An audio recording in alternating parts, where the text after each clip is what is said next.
Good afternoon, everyone. It's 2 o'clock and time to start today's briefing. Joining us today, we have Milwaukee County Executive David Crowley, Milwaukee Mayor Tom Barrett, Dr. Ben Weston, Associate Professor at the Medical College of Wisconsin and Director of Medical Services for Milwaukee County Office of Emergency Management, and Marlena Jackson, Interim Commissioner of the Milwaukee Health Department.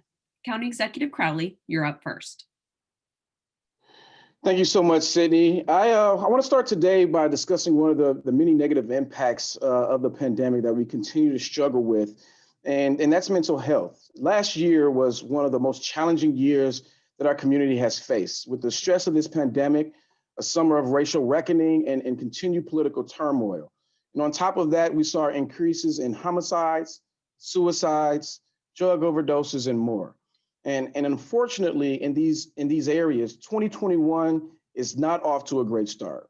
We're just 12 days into the year, and the incidents that we've witnessed, not only in our nation's capital, but the homicides that we have seen and the continued impacts of this pandemic are all reasons why we need a call for unity and hope.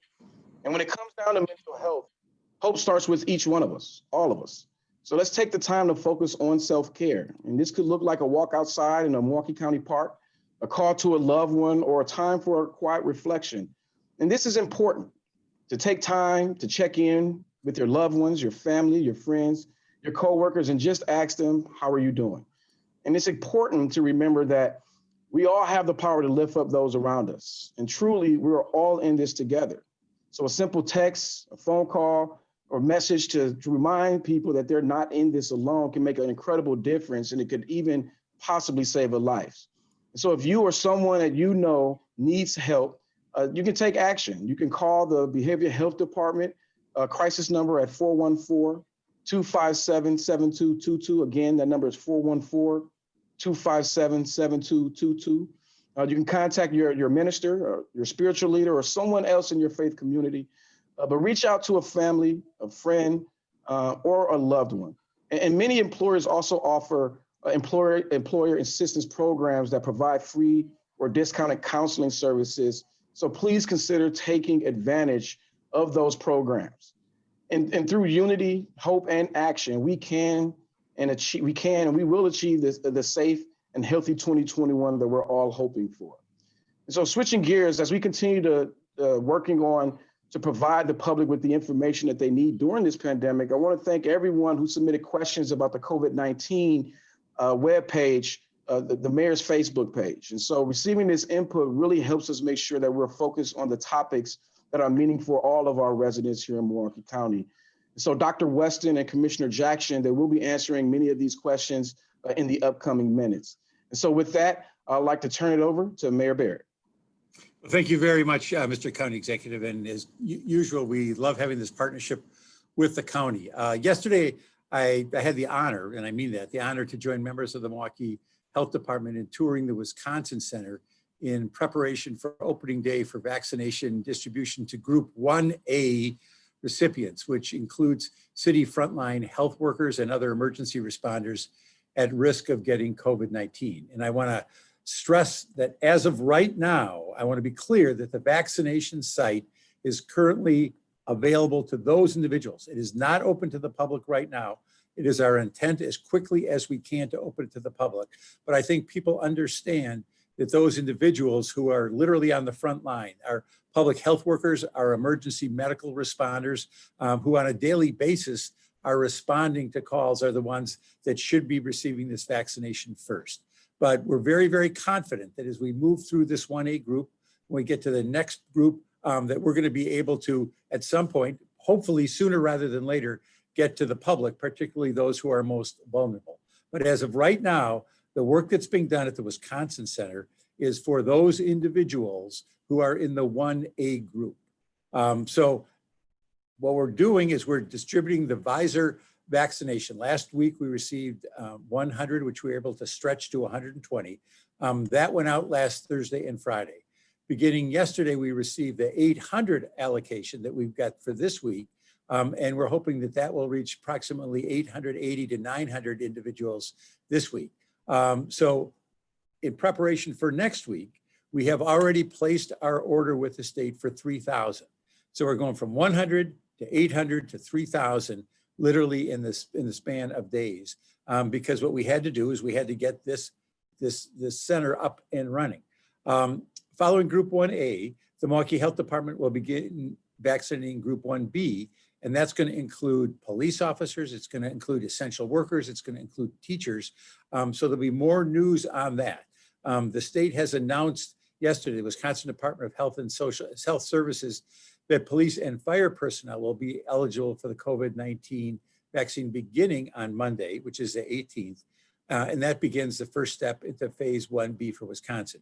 In Milwaukee, we're a little different because virtually all of our firefighters who would be in 1B are also emergency medical responders. So they were able to get it into 1A. So the focus will be on, again, police officers, other emergency personnel.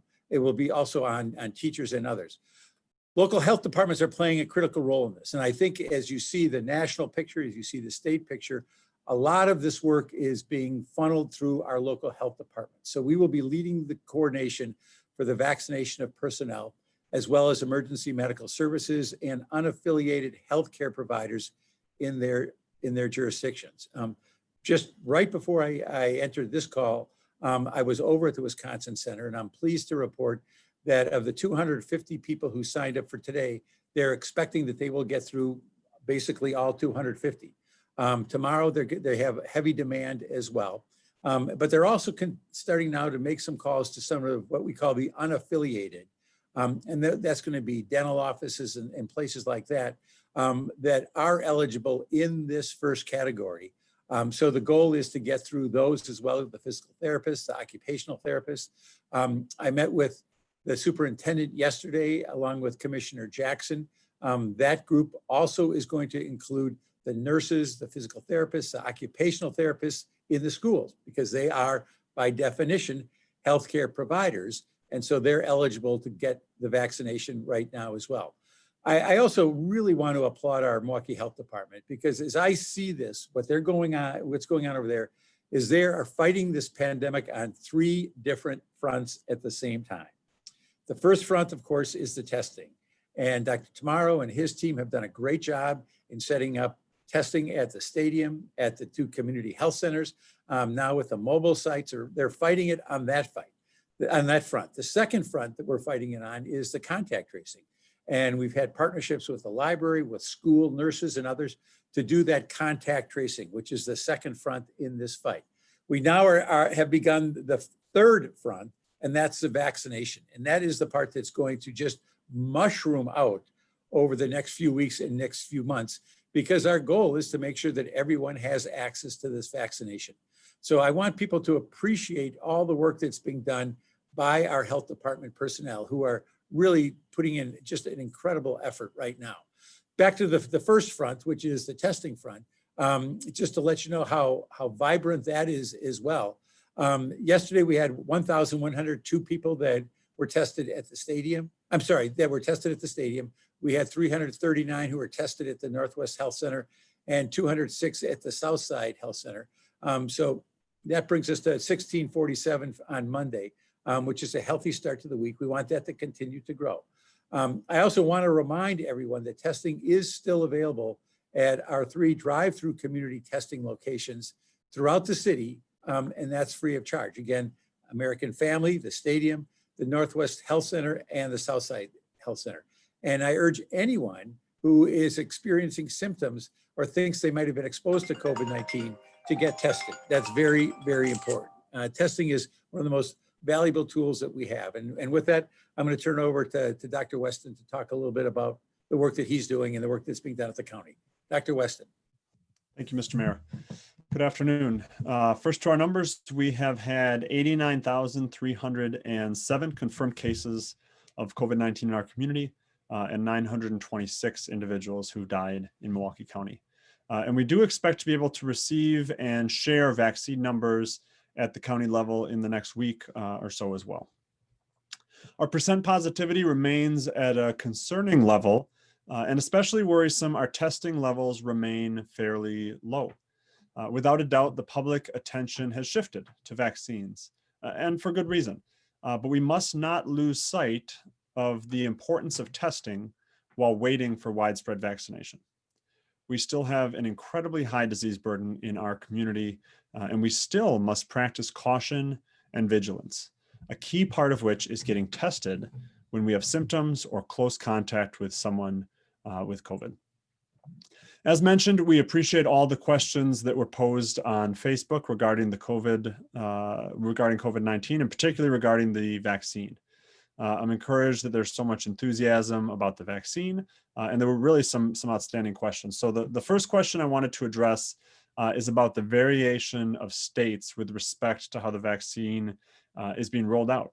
The question is, why are some states focusing on healthcare providers while others focus on those who are older, such as over 65 years old, especially with that population being at high risk for severe illness? So as with many aspects of the pandemic response, there have been key differences at the national, state, and local level to the approach and the strategy on testing, on orders, on messaging, and now certainly on vaccination. At the national level, the CDC's Advisory Committee on Immunization Practices, or ACIP, this is a group of physicians, scientists, ethicists, and other health experts, used three key concepts to guide these recommendations, the 1A, 1B, 1C recommendations. So the first guideline was science. So what does the science tell us about how to minimize suffering and death?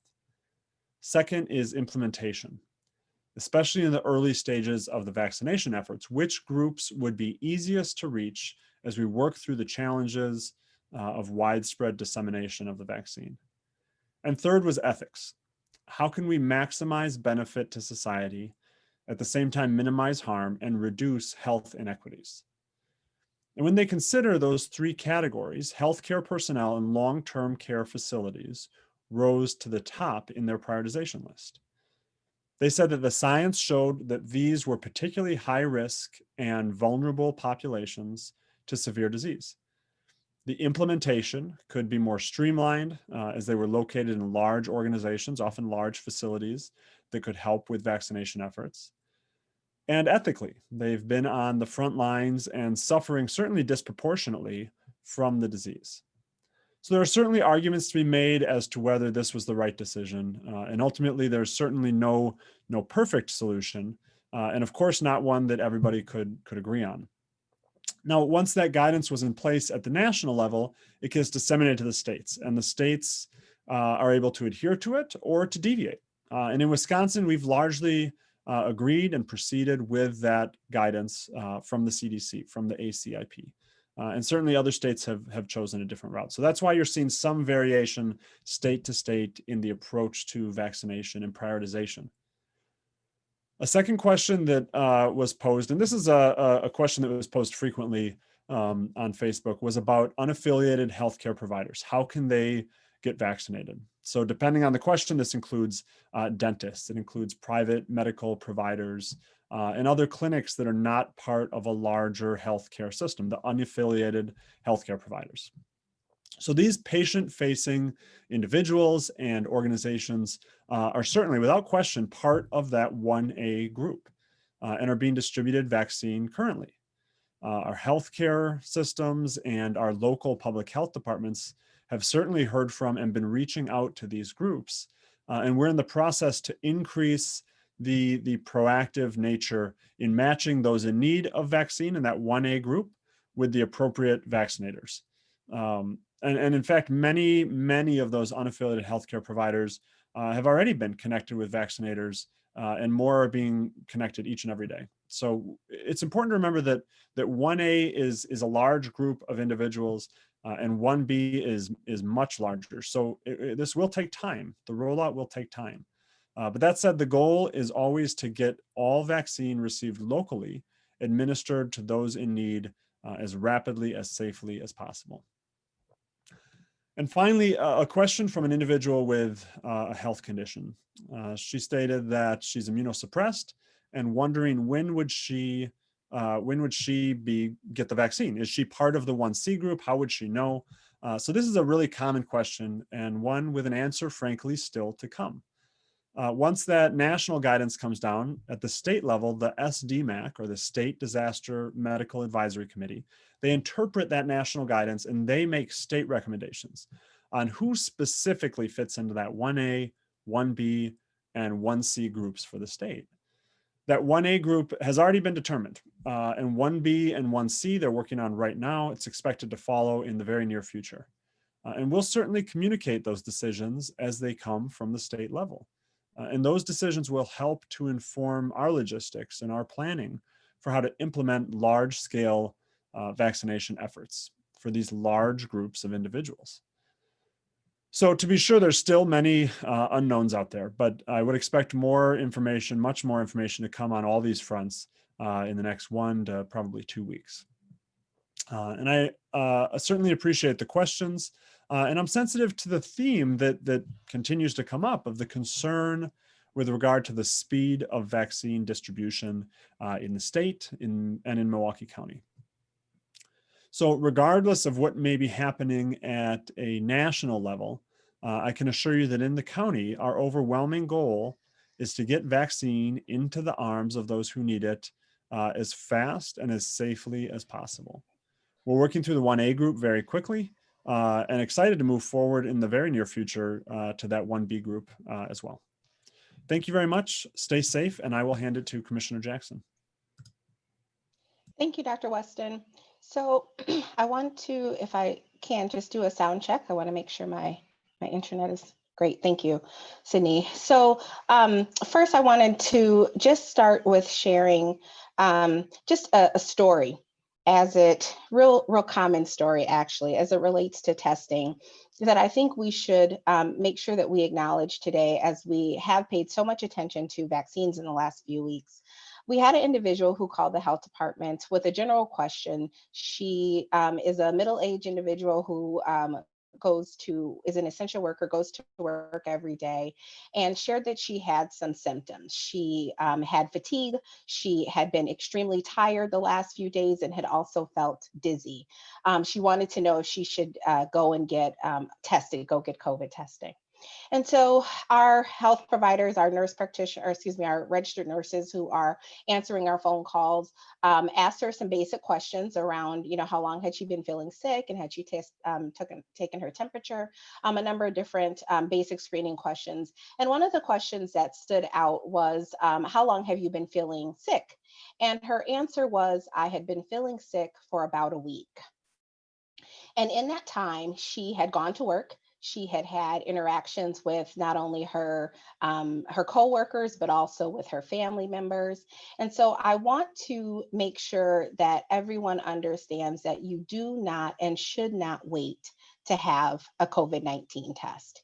If you do not feel well, even if it is a simple scratch of your throat, a cough, you feel faint or nauseous, those are symptoms that need to be looked into, whether it's with your healthcare provider or through our public health testing sites. We want you to get tested. Waiting a week and having interactions with other individuals puts not only yourself at risk, because now you have a delayed diagnosis, but it also puts the individuals who you have encountered throughout the week at risk as well for contracting COVID-19. So please know that, again, testing continues to be one of the main ways that we continue to fight this pandemic, and we continue to fight this particular virus. With that being said, our other and second way that we continue to fight this disease as a country is through vaccinations. So as you heard earlier today, the mayor shared that as the City of Milwaukee Health Department, we were able to vaccinate a little over 100 individuals last week. We anticipate a little over 800 this week. And then moving into next week, we anticipate being able to vaccinate around 3,000 individuals with our COVID-19 vaccination. Our process is moving quick. This is literally day 3 today of our City of Milwaukee testing, and we are extremely proud of the work that's being done and the pace at which it's happening here in the city. I would share that right now we have about 50 individuals. That's around the number of staff that it takes to run a site like the Milwaukee Health Department, in the Wisconsin Center. So those individuals are working really hard, and they include registration staff. They include actual public health nurses that are doing the vaccinations, as well as nurses that are in our observation area for after you receive the vaccine.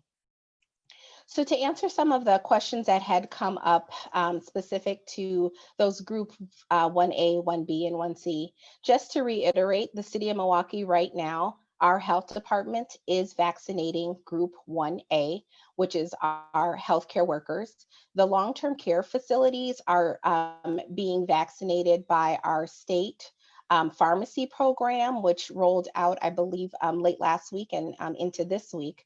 So our focus really for the city of Milwaukee is that 1A healthcare worker. For last week and this week, we anticipate that those first groups that will be receiving and that have received the COVID-19 vaccine are our health department staff, as well as the frontline Milwaukee firefighter and EMS staff. In addition, we know moving forward, as Dr. Weston had shared, that we will be looking to vaccinate our 1A affiliated group, our what we kind of call unattached, but just as important, just as at risk as other healthcare providers. We will be looking to make contacts with those individuals this week and get them on our schedule and vaccinate them. So one of the questions that had come up was specifically around the elderly population and when and where will they get vaccinated. So know that individuals who are 75 and older are a part of our group 1B vaccination group, as defined again by both our federal and state stakeholders. So when we are ready to move into our group 1B, we will make sure that we're communicating that in a variety of different ways. I would share that we do anticipate there to be some overlap. So as we move forward through our phase 1A and as we get the majority of that group vaccinated and we have slots of schedules open, we will again be contacting and working in our phase B group or our 1B group as we move forward. Additionally, there was a question about what about individuals who are elderly that can't make it to the Wisconsin Center. So know that the Wisconsin Center is considered our kind of flagship location for mass vaccinations. We needed a location that we could, again, accommodate the numbers of individuals that we know need to be vaccinated. However, we are well aware that there are individuals and groups or communities, whether that be the elderly, whether that be some individuals in our Black and Brown communities that have barriers to getting to a large site like the Wisconsin Center. So we are currently planning to have what we call mobile strike teams that are available to go out into any particular community at any particular time to do additional vaccinations. So we are in the process of getting that process solidified right now. There was also another question as it relates to using the electronic system. So right now, to get vaccinated at the Wisconsin Center or with the Milwaukee Health Department, there is an online system that we are using for individuals to go. They would follow a link and then pick a time within the schedule where they are available to come and get vaccinated. Know that we understand that everyone doesn't have access to internet or there might be other barriers. And so individuals, once we are in a phase where whether it's elderly or other groups are looking to get vaccinated, we will be happy to help them through our hotline, which you can access through 211. So if you don't have a cell phone or you don't have internet access, you can give us a call and we'll be happy to assist you to get scheduled at, again, one of our additional sites. And I think my last question. Oh, I'm sorry. I think that's my last question. So with that, I'll turn it over to Sydney. Thank you. Our first question comes from Nick Bohr at WISN 12 for everyone. Do you believe, as Health and Human Services Secretary Azar said today, that the rollout of the vaccine has been overly hospitalized at the expense of 1A recipients who are unaffiliated with a big healthcare system?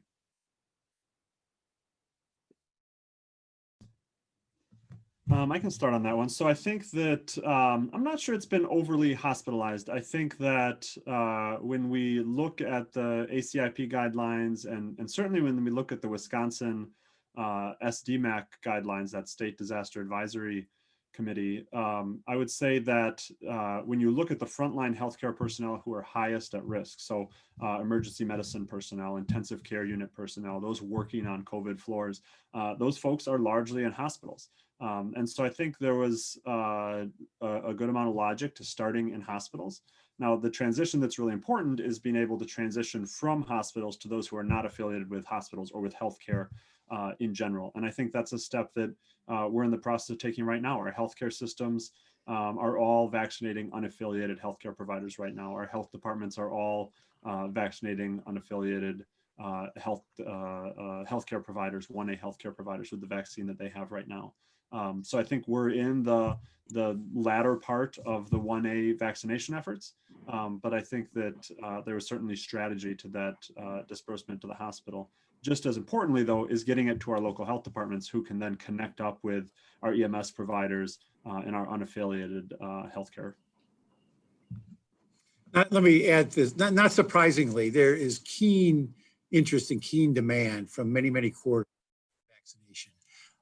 And the decision was made to allocate the first number of dosages to the hospital systems.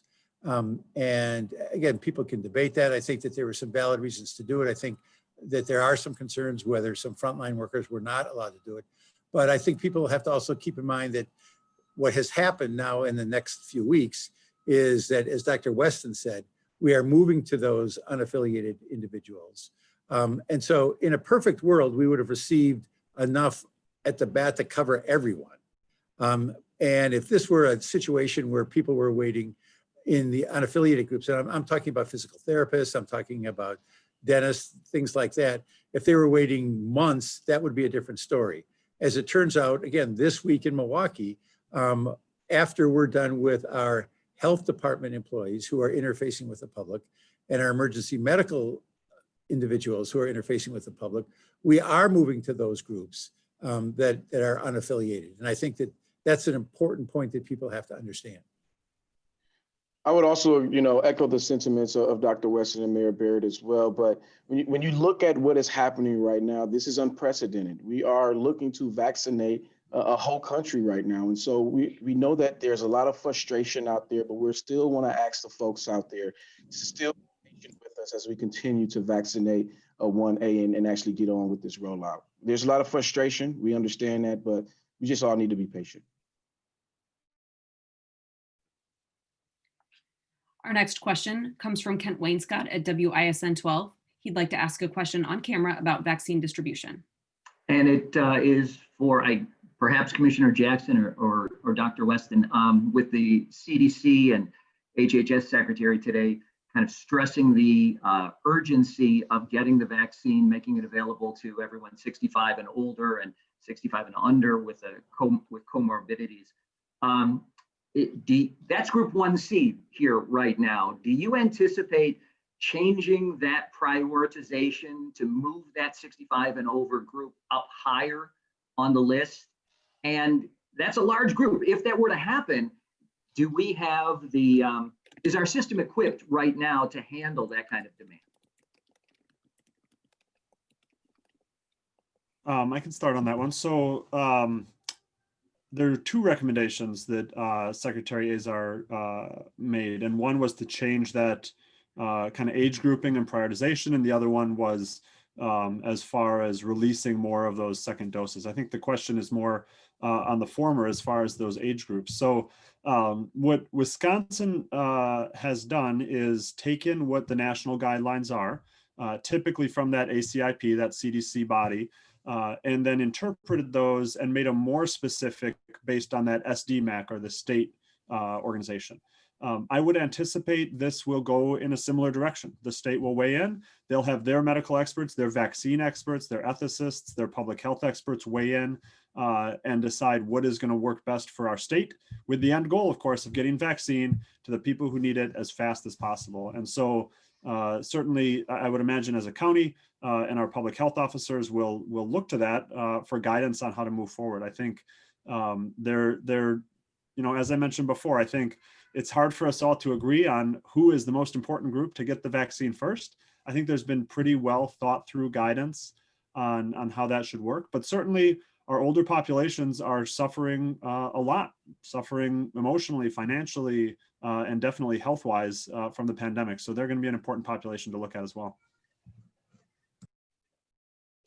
And I would agree with what Dr. Weston said. I would just add that, again, as we look through our phases, we know that there's going to be overlap.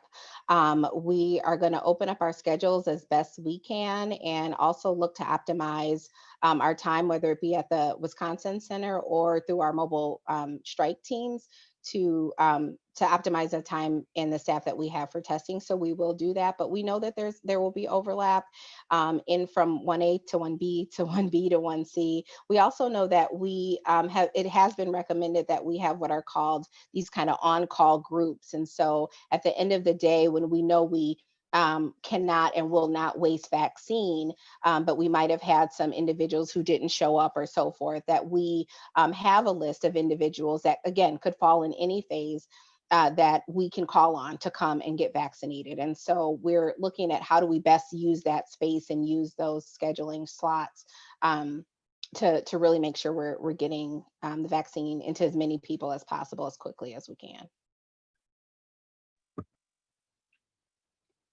Thank you. Our next question comes from Victor Jacobo at CBS 58 for everyone. What are the obstacles, logistical challenges preventing the county from expanding eligibility to those over 65 and those under 65 with comorbidities? Is it supply or is it the state's restrictions on eligibility?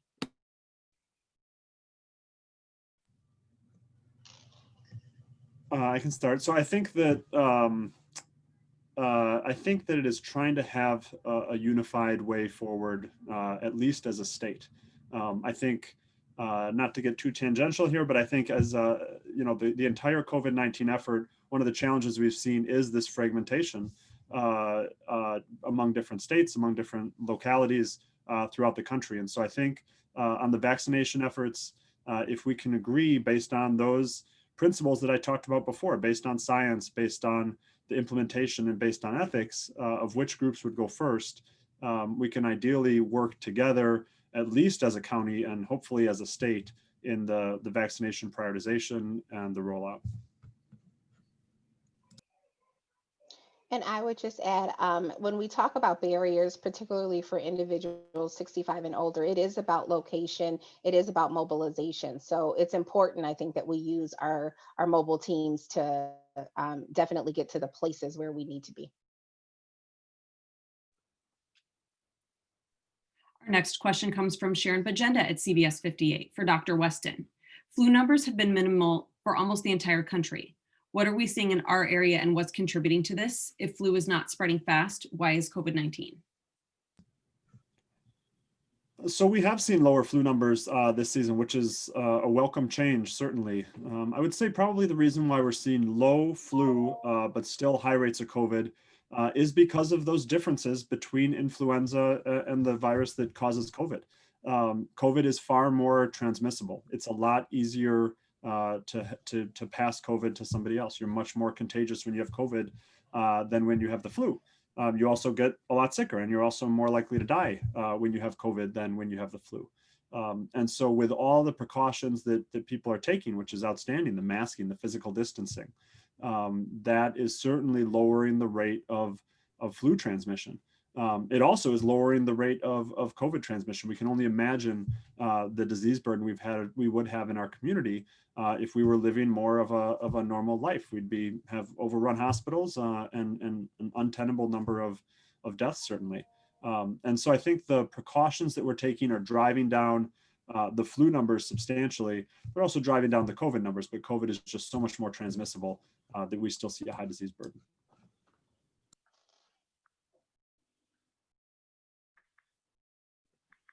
The next part of the question from Sharon Bajenda at CBS 58. Moderna officials have said their COVID-19 vaccines should protect for at least a year. They're testing to see if a third booster shot would extend this time period. What is your reaction? I would say that it's important to continue to follow the science on this. The second dose is critical to bring the immunity up to that 95% efficacy level. And if a third shot a year later helps to extend it beyond that, then that's great. The longer we can have immune population and avoid increases in disease burden, the better. Our next question is from Madeline Anderson at Fox 6 for Commissioner Jackson and possibly Dr. Weston. What is the breakdown of the 3,000 doses for next week? How many do you anticipate will be part of Group 1A and how many will likely be 1B? So for the 3,000 doses that were ordered for the Milwaukee Health Department, we anticipate that that will most likely be all 1A unaffiliated healthcare providers.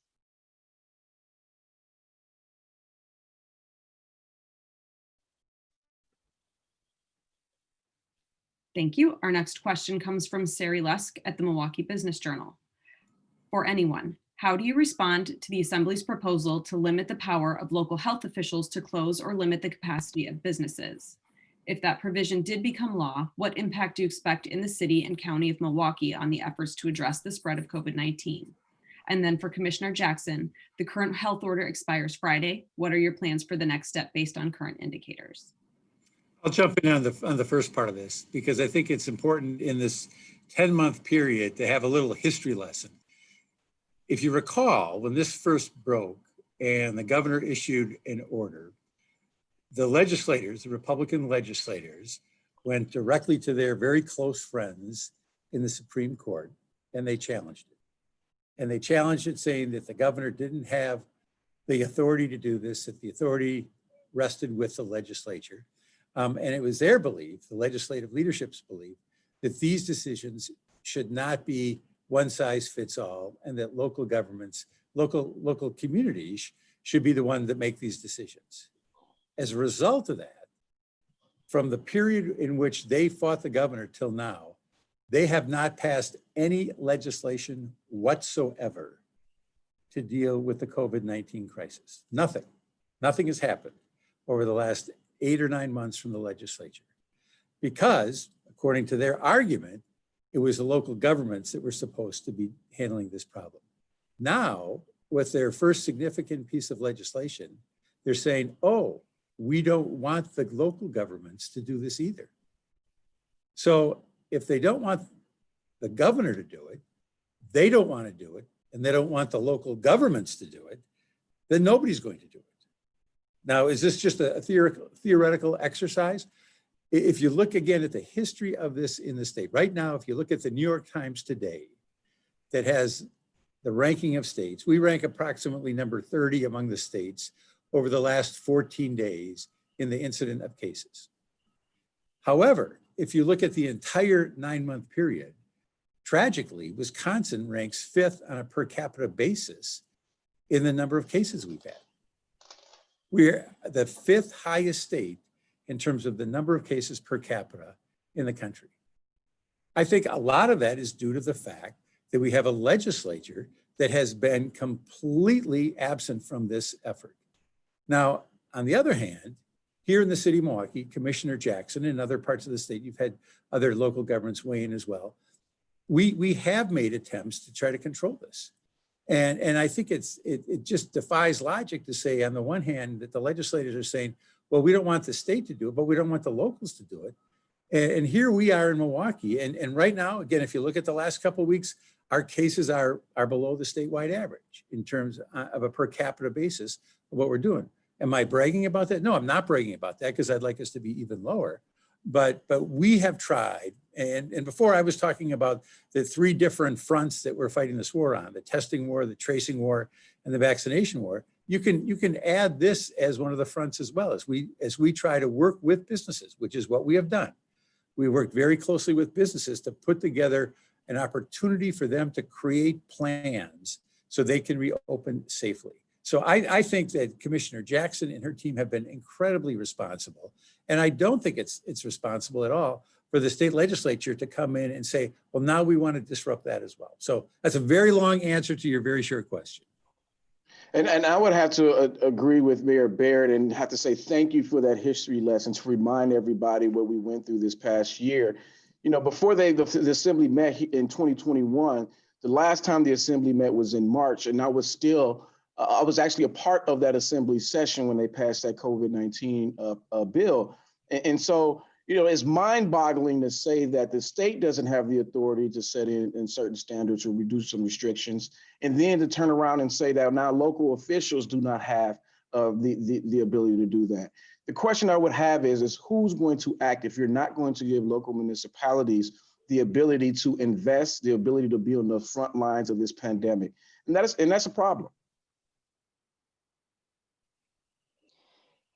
And I would add, speaking as the local health officer for the city of Milwaukee, I do not take that responsibility lightly. When we look to put orders in place to save lives, to keep disease burden down, it is not a decision that we make and that I make independently. It's not a decision that I am making on a whim. It is based on science. It is based on research. It is based on many, many conversations. And I think that that is what we should be doing as health officials and as individuals that are making laws and putting in ordinances in place and orders that affect the lives of everyone, and that's affect them medically as well as affect their livelihoods.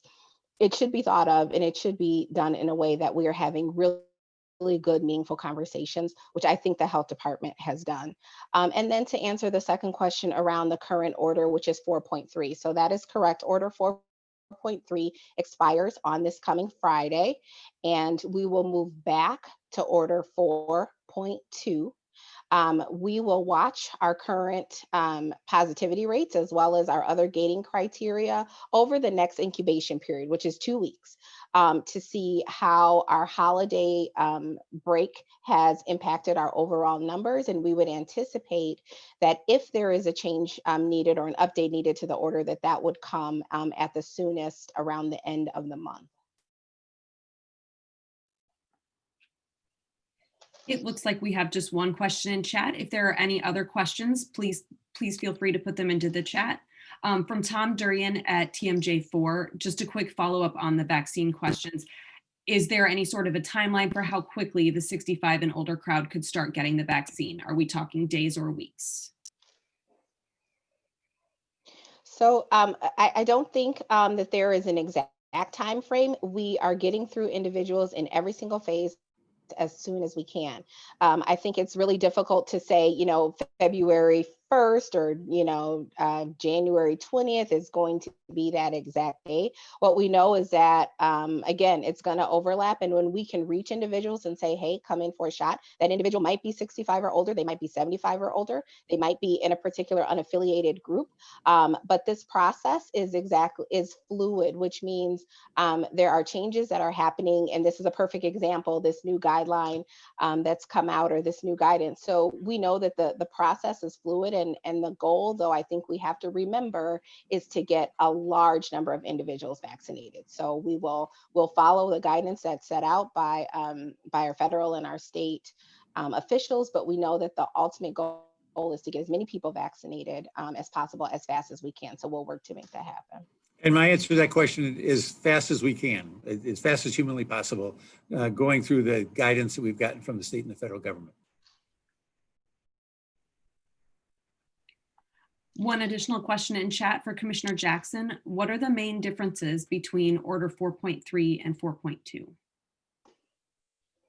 Thanks, Sydney. So the largest differences between 4.2 and 4.3 are the testing requirement for individuals who want to do sports. So individual organizations or schools that are looking to add sports to their back into their programs. There's a different testing requirement. So please go to the Moving Milwaukee Forward website to see those exact changes. The other difference is the gathering limits overall.